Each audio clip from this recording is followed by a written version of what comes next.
కేశవరెడ్డి విద్యా సంస్థల అధినేత కేశవరెడ్డిని కర్నూలు సీసీఎస్ పోలీసులు అదుపులోకి తీసుకున్నారు. విద్యార్థుల తల్లిదండ్రుల నుంచి డిపాజిట్ల రూపంలో సేకరించిన 700 కోట్ల రూపాయలను తిరిగి చెల్లించకపోయారైనా దీంతో ఆయనపై పలు పోలీస్ స్టేషన్లలో కేసులు నమోదయ్యాయి.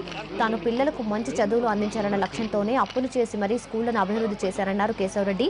అయితే ఆర్థిక సమస్యల కారణంగా తప్పు చేయాల్సి వచ్చిందంటున్నారు. తనను క్షమించాల్సిందిగా విద్యార్థుల తల్లిదండ్రులు కోరారు.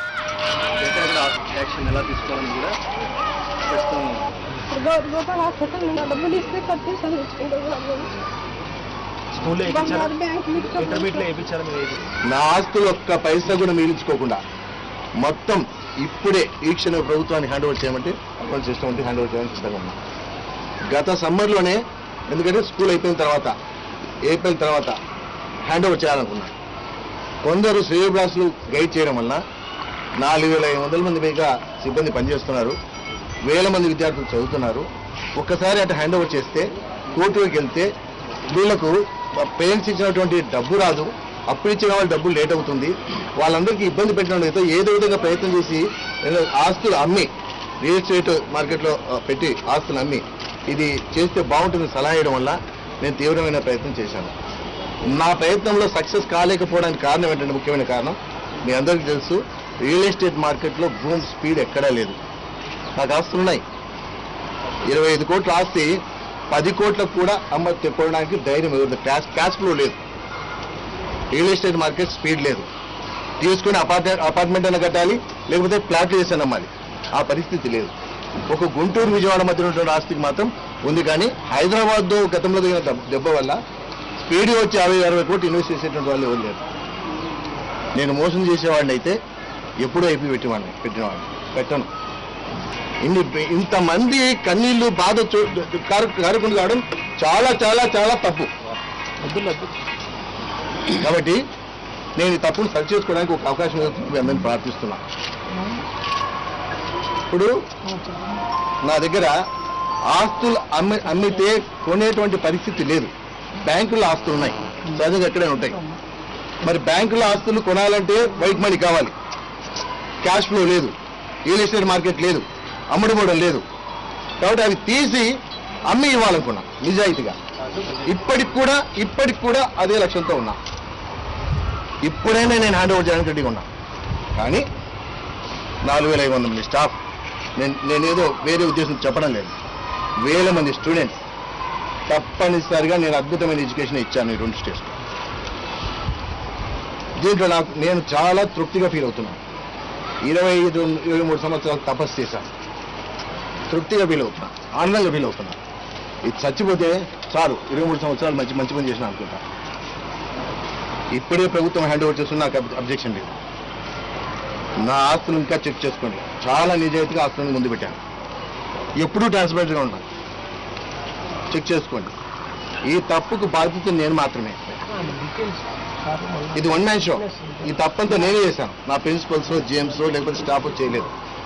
వాళ్ళందరూ ఇంత గొడవల్లో కూడా డెడికేటెడ్గా సిన్సియర్గా సంస్థను నమ్ముకుని ఇంకా పనిచేస్తున్నారు. అది వాళ్ళ గొప్ప సర్వీస్. ఇంత మంచి చేయాలంటే 2 రాష్ట్రాల్లో కలిపి కేశవరెడ్డి విద్యా సంస్థల అధినేత కేశవరెడ్డి 11,000 మంది విద్యార్థుల నుంచి డబ్బులు సేకరించినట్లుగా కర్నూలు ఎస్పీ తెలిపారు. ఆయనపై 5 కేసులు నమోదు చేసినట్లు ఎస్పీ తెలిపారు. దీనికి సంబంధించి పూర్తి సమాచారాన్ని మా ప్రతినిధి చంద్రశేఖర్ అందిస్తారు.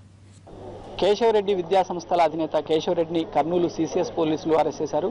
వేలాది మంది విద్యార్థుల నుంచి డిపాజిట్లు సేకరించి వాటిని తిరిగి వాపస్ ఇవ్వకపోవడంతో విద్యార్థుల తల్లిదండ్రులు వివిధ పోలీస్ స్టేషన్లో కేసులు నమోదయ్యాయి. అలాగే ఇతరుల నుంచి కూడా అప్పులు తీసుకుని వారికి తిరిగి చెల్లించకపోవడంతో వారు కూడా ఫిర్యాదు చేశారు. కేశవరెడ్డి అరెస్ట్ సంబంధించి పూర్తి వివరాలు మనకు ఎస్పీ రవికృష్ణ గారు తెలియజేస్తారు. సార్ చెప్పండి, కేశవరెడ్డి ఎన్ని అప్పులు చేశారు, విద్యార్థులకు ఏ విధంగా డిపాజిట్లు వసూలు చేశాడు, ఎంత బకాయి? AP deposits and financial establishment act ప్రకారం డిపాజిట్లు కలెక్ట్ చేయడం ఆర్బీఐ రూల్స్ వ్యతిరేకంగా నేరం అది. దాని ప్రకారం సెక్షన్ 420 చీటింగ్ ప్రకారం సుమారుగా 5 కేసులు Panyam police station, Nandyal police station పరిధిలో నమోదు చేయడం జరిగింది. ఈ 5 కేసుల దర్యాప్తు సిసిఎస్లో ప్రత్యేక బృందం డిఎస్పీ గారి ఆధ్వర్యంలోని వాటిని పెట్టడం జరిగింది. ప్రధానంగా మాకు వచ్చిన సమాచారం ప్రకారం సుమారుగా 11,000 మంది తల్లిదండ్రుల దగ్గర నుంచి 2 రాష్ట్రాల్లో కలిపి డిపాజిట్ల రూపంలో కానీ అప్పుల రూపంలో కానీ సుమారుగా 570 కోట్ల రూపాయలు ఆయన సేకరించడం జరిగింది. దీనికి సంబంధించి కేసులు దర్యాప్తు వేగవంతం చేశాం. ప్రధానంగా ఈ ప్రత్యేక బృందాలతో పాటు ఎక్కడెక్కడ ఆస్తులను గుర్తించడం, వాటిని ఎలా అటాచ్ చేయాలి, అవన్నీ కూడా ప్రయత్నాలు మొదలుపెట్టాం. విద్యార్థుల పేరెంట్స్ చాలా ఆందోళనలో ఉన్నారు, డిపాజిట్స్ మాకు వస్తాయా రావు అనేది. వారికి ఏ విధంగా రిటర్న్ చేసే అవకాశం? ప్రస్తుతం ఇది ఇంకా లీగల్ ప్రాసెస్లో ఉంది కాబట్టి కొంత టైం పట్టే అవకాశం ఉంది. తల్లిదండ్రులు ఎవరు ఆందోళన పడద్దు. పోలీసులు దర్యాప్తును వేగవంతం చేశారు. అవసరమైతే ఉన్నతాధికారుల సలహాలు సూచనలు తీసుకుని మరింత వేగవంతం చేయడం కూడా ప్రయత్నం చేస్తాం. అదేవిధంగా విద్యార్థులు కూడా ఈ సంఘటనని దృష్టిలో పెట్టుకుని చదువును పాటు చేసుకోవద్దు, చక్కగా చదువుకోవాలని మేము ప్రత్యేకంగా విజ్ఞప్తి చేస్తున్నాం. ఇక్కడ కేశవరెడ్డి విద్యా సంస్థలకు సంబంధించిన బాధితులు కూడా మనతో ఉన్నారు. వీరంతా కూడా తమ పిల్లలకు డిపాజిట్లు చెల్లించారు. నెలకు 2 లక్షల రూపాయలు చెల్లిస్తే 10th పూర్తయిన తర్వాత వారికి తిరిగి ఆ మొత్తం చెల్లించే విధంగా డిపాజిట్లు చెల్లించారు. వీరు డిపాజిట్లు రాలేదని ఆందోళన చెందుతున్నారు. పోలీస్ స్టేషన్లో కూడా కేసులు ఫిర్యాదు చేశారు. చెప్పండి, మీరు ఎంత డిపాజిట్ ఇచ్చారు, ఏమంటున్నారు కాలేజీ వాళ్ళు? 1,50,000 డిపాజిట్ చేసినాం సార్. 3 పిల్లలు ఉన్నారు. 4,50,000 అయింది. ఆన్సర్ ఏం రావడం లేదు అక్కడి నుంచి. మళ్ళీ ఏం సార్ ఎట్లా ఇస్తారు? అంటే మీరు ఎన్ని సంవత్సరాల క్రితం చెల్లించారు? మీకు ఎప్పుడు రిటర్న్ ఇవ్వాల్సి ఉంది? 2016లో రిటర్న్ ఇవ్వాలా సార్ వాళ్ళు? మా పిల్లలది 10th అవుతుంది, ఇప్పుడు ఎడ్యుకేషన్లో ఉన్నారు. ఇప్పుడు ఇక్కడ అరెస్ట్ అయిన తర్వాత ఏం ఆన్సర్ ఇస్తున్నారు అని వచ్చినాం మేము కూడా. అదే మా డిపాజిట్ మాకు కావాలా సార్. అంటే ఇంకా ఇప్పుడు స్కూల్లో చదువుతున్న విద్యార్థుల తల్లిదండ్రుల్లో కూడా ఆందోళన వ్యక్తమవుతుంది. వచ్చే ఏడాది తమ పిల్లలు 10th పూర్తవుతుంది, అప్పుడు తమకు డబ్బులు చెల్లించాల్సి ఉంటుంది. 3 పిల్లలకి 4.5 లక్షల రూపాయలు చెల్లించారు. వచ్చే ఏడాది ఆ డబ్బులు తిరిగి వస్తాయన్న ఆందోళన వారిలో కనిపిస్తుంది. అయితే ఇప్పటికే దాదాపు 1100 మంది విద్యార్థులతో 1,50,000 నుంచి 2 లక్షల రూపాయల చొప్పున కేశవరెడ్డి విద్యా సంస్థలు వసూలు చేసే వాటికి ఇప్పటికే 2-3 సంవత్సరాలుగా గడిచిపోయి 10th పూర్తయినా వారికి ఆ మొత్తాలు చెల్లించలేదని పెద్ద ఎత్తున విద్యార్థులు తల్లిదండ్రులు ఆందోళన వ్యక్తం చేస్తున్నారు. జిల్లాలోని అనేక పోలీస్ స్టేషన్లలో కేసులు కూడా నమోదయ్యాయి. ఇక ఈ ప్రైవేట్ వ్యక్తులు కూడా దాదాపు 100 కోట్ల రూపాయలు కేశవరెడ్డికి అప్పులుగా ఇచ్చారు. అవి చెల్లించలేదని ఇప్పటికే అనేక పోలీస్ స్టేషన్లో కేసులు నమోదైన నేపథ్యంలో కర్నూలు సిసిఎస్ పోలీసులు అరెస్ట్ చేశారు.